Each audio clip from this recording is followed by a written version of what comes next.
हर इंसान के जीवन में एक दौर आता है जब सोच इतनी गहरी हो जाती है कि वह रास्ता दिखाने के बजाय उसे भटकाने लगती है।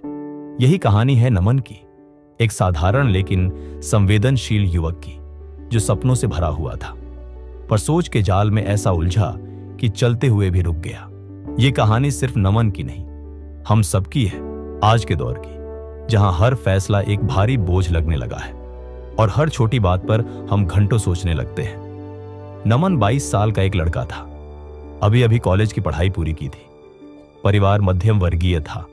पिता सरकारी नौकरी में थे और मां गृहिणी। नमन बचपन से ही गंभीर किस्म का था, हर बात पर सोचने वाला, दूसरों की नजरों में संजीदा और अपने अंदर से अति विश्लेषक। सपना था एक मोटिवेशनल स्पीकर बनना, लोगों को उनके डर और सोच से आजादी दिलाना। लेकिन विडंबना देखिए, जो खुद सबसे ज्यादा उलझा हुआ था वह दूसरों को रास्ता दिखाने का ख्वाब देख रहा था।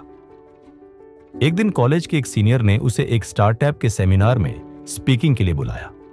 नमन खुश था, लेकिन वो खुशी टिक नहीं सकी। क्या मैं अच्छा बोल पाऊंगा? अगर लोगों ने बुरा समझा तो? अगर मैं अटक गया तो? अगर किसी ने रिकॉर्ड कर लिया और सोशल मीडिया पर वायरल कर दिया? एक मौका जो उसका पहला कदम बन सकता था, वो उसके लिए एक डरावना सपना बन गया और उसने मना कर दिया। नमन की सबसे बड़ी ताकत थी सोचने की क्षमता, लेकिन अब वही कमजोरी बन गई थी।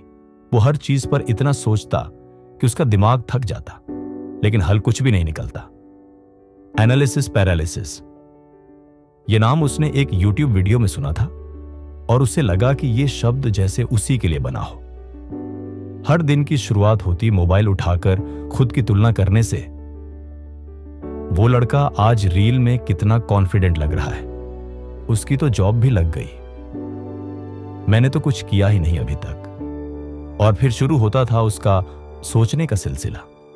एक दिन उसकी मां ने कहा, बेटा सोच अच्छी चीज है, लेकिन सोच सिर्फ तब तक मदद करती है जब तक वो तुम्हें काम के लिए तैयार करे। अगर सोच तुम्हें रोकने लगे तो फिर वो डर बन जाती है। नमन चुप था। उस रात पहली बार उसने खुद से पूछा, क्या मेरी सोच मेरा डर बन चुकी है? धीरे धीरे सब आगे बढ़ने लगे। दोस्त नौकरी करने लगे, कुछ विदेश चले गए, कुछ शादी भी करने लगे। नमन अब भी वही था, अपने कमरे में, अपने ख्यालों में। वो हर दिन कुछ नया शुरू करने की सोचता, फिर डर जाता। कभी यूट्यूब चैनल बनाना चाहता, कभी मोटिवेशनल रील बनानी, पर जैसे ही रिकॉर्ड बटन दबाता सोचता, आवाज अच्छी नहीं है, कैमरा एंगल ठीक नहीं है, लोग क्या कहेंगे, और सब छोड़ देता।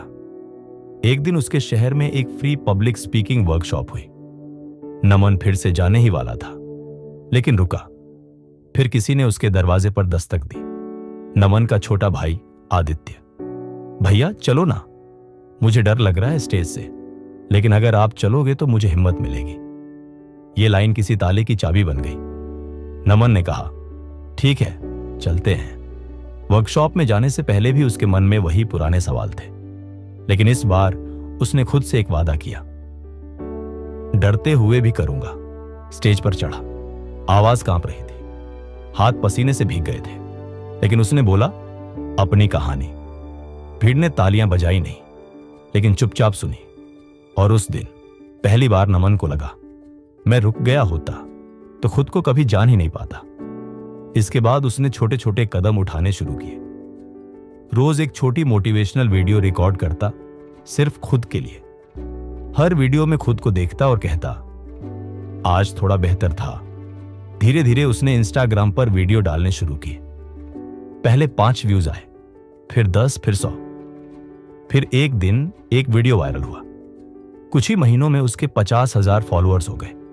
अब उसे बुलाया जाने लगा कॉलेजों में, सेमिनारों में। लोग कहते, तू तो बहुत कॉन्फिडेंट है यार।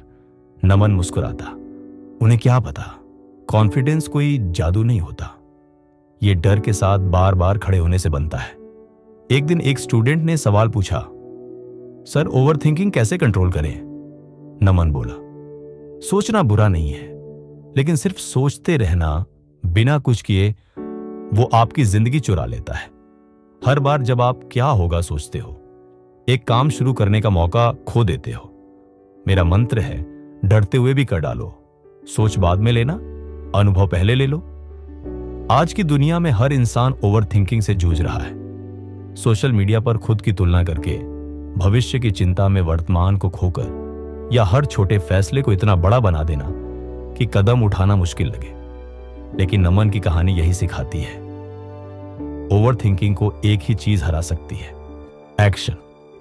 सोचो लेकिन रुक मत जाओ।